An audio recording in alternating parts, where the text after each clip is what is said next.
Bonjour à tous et bienvenue sur Commun Français. Je vais vous montrer dans cette vidéo comment trouver rapidement des idées pour toutes vos argumentations écrites et orales en français. Des dizaines de techniques ont déjà été décrites dans un grand nombre de livres. J'ai sélectionné pour vous les plus efficaces, en particulier si vous devez passer un examen. Je vous propose d'examiner 5 techniques de recherche d'idées, ou plus exactement, 4 techniques plus une. Vous allez comprendre pourquoi. La première consiste à mobiliser son expérience personnelle. La deuxième, à explorer les différents aspects d'un problème. La troisième, à varier les points de vue sur un sujet. La quatrième, à résoudre méthodiquement un problème. Et la cinquième consiste à combiner 2 de ces techniques ensemble. Mais prenons d'abord un sujet précis, à savoir les achats sur Internet, appelés aussi cyberachats. Cet exemple de sujet pourrait être traité aussi bien à l'écrit sous la forme d'un essai qu'à l'oral sous la forme d'un exposé. Cela nous permettra d'illustrer chaque technique par des exemples concrets.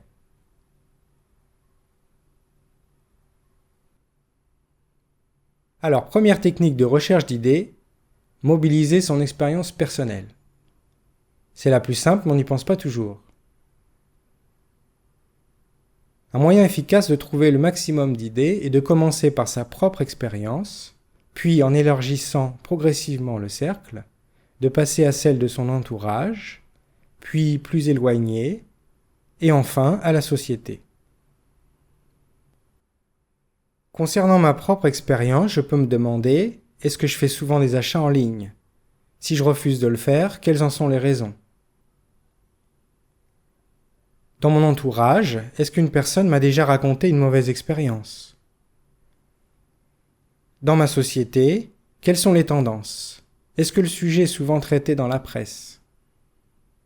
Bref, vous avez sûrement plus de connaissances sur le sujet que vous ne le croyez. Un bon moyen d'élargir un sujet, c'est de le considérer sous un grand nombre d'aspects différents que vous pourrez ensuite explorer en vous posant des questions. Voyons quelques exemples. L'aspect économique. Cette activité permet-elle de créer de nouveaux emplois? L'aspect juridique. Les achats en ligne sont-ils très réglementés dans votre pays? L'aspect politique. Quelle est l'attitude du gouvernement à l'égard des grandes sociétés d'e-commerce comme Amazon, etc. L'aspect environnemental. Ce mode d'achat à domicile permet-il de limiter la pollution liée au déplacement? L'aspect préventif. Les utilisateurs sont-ils bien sensibilisés aux risques? L'aspect technique. Ce mode d'achat est-il perçu comme trop compliqué par une partie de la population? Comme vous le voyez, la liste des aspects possibles peut être très longue. Je vous laisse le soin de la continuer. Cette troisième technique va servir à nuancer votre opinion. Autrement dit, elle va vous permettre de sortir d'une vision du monde trop centrée sur vous-même. Pour cela, il suffit d'identifier les personnes concernées par ce sujet et de vous imaginer à leur place. Quel peut être leur point de vue? Leur rôle?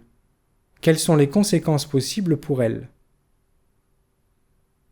Dans le cas du cyberachat, on pourrait distinguer les consommateurs, qui peuvent trouver pratique de faire des achats à domicile, mais également s'inquiéter pour l'utilisation de leurs informations personnelles.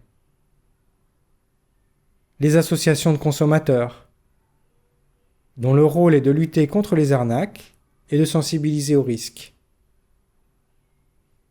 Les commerçants en ligne, qui prennent le risque de développer une activité encore nouvelle, mais qui profitent aussi de certains vides juridiques pour payer moins d'impôts. Les employés, qui trouvent là une nouvelle source d'emploi, mais qui doivent acquérir des compétences nouvelles pour travailler parfois dans des conditions précaires. Les commerçants traditionnels, qui critiquent une concurrence déloyale, mais qui peuvent aussi développer leurs activités grâce à Internet. Les banques, qui sont directement concernées par les problèmes de sécurité que les achats sur la toile peuvent poser. Comme vous le voyez, cette technique peut élargir considérablement le champ de votre réflexion. Attention donc à ne pas trop vous éloigner du sujet, ni de votre problématique.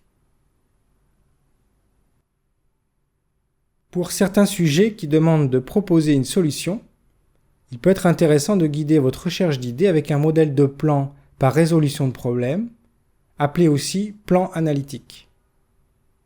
Ce type de plan s'organise généralement ainsi. D'abord, une observation du problème et ses conséquences. Ensuite, un essai d'explication du problème en recherchant ses causes. Puis, à partir des causes identifiées, une proposition d'une ou de plusieurs solutions pour régler ce problème. Enfin, des moyens d'action concrets pour appliquer ces solutions et éventuellement une prévision des difficultés qui pourraient survenir au cours de leur application. Prenons des exemples. Soit le problème suivant. Le commerce en ligne fait encore peur à de nombreux consommateurs. Quelles sont les causes possibles ? D'une part, un manque de transparence. Le client ne sait pas toujours ce qu'il achète, car les informations sur les produits sont insuffisantes. D'autre part, le consommateur craint de se faire voler ses informations personnelles ou bancaires. On voit ici qu'une solution globale consisterait à informer davantage le consommateur sur les produits et les risques qu'il peut rencontrer lors de ses achats en ligne. Pour cela, les sites d'e-commerce devraient s'efforcer de détailler les informations sur leurs produits et offrir davantage de garanties pour rassurer leurs clients. Quant aux associations de consommateurs, elles pourraient publier des dossiers expliquant comment se protéger lors des achats en ligne. Une cinquième technique, ou plutôt stratégie, consiste à croiser deux techniques. Prenons par exemple différents aspects d'un problème et mettons-les dans une colonne. Puis continuons le tableau avec une démarche de résolution de problème.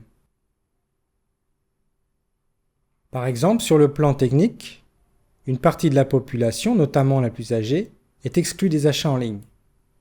Pourquoi ? Par manque de compétences dans l'utilisation d'Internet. Une action possible alors consisterait à soutenir les associations qui aident les seniors dans leur apprentissage des outils numériques.